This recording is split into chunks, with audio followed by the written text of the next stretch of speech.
به نام خدا. امروز اومدم با قسمت بعدی داستان هوشنگ.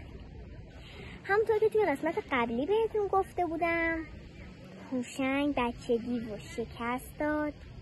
مردم براش جشن پیروزی گرفتن و در حین جشن پیرمرد اومد و به هوشنگ گفت از این به بعد تو پادشاه باش. هوشنگ تمام مردم رو دور هم جمع کرد و بهشون گفت از این به بعد من فرمان روای شما، من به فرمان خدا گوش میدم و شما به فرمان من به شما کمک میکنم تا زندگی خوب و خوشی داشته. و واقعا این کار کرد.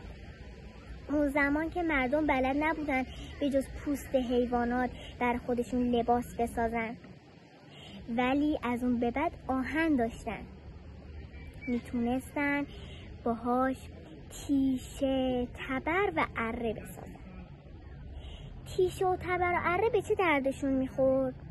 میتونستن حیوونا رو شکار کنن، چوب درختان رو بکنن یا حتی از خودشون محافظت کنن.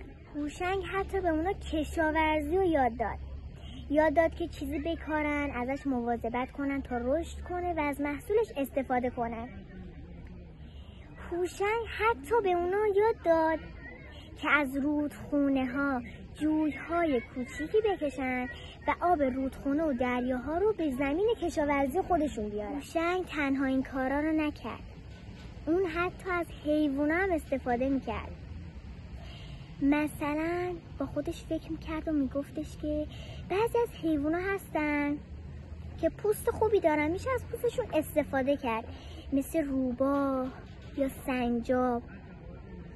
بعضی از حیوونا هم هستن که شیرشون خوبه، گوشتشون خوشمزه تره، مثل گاو یا گوسفند. بعضی حیوونا هم هستن که برای باربری مناسب تره، مثل الاغ و خر.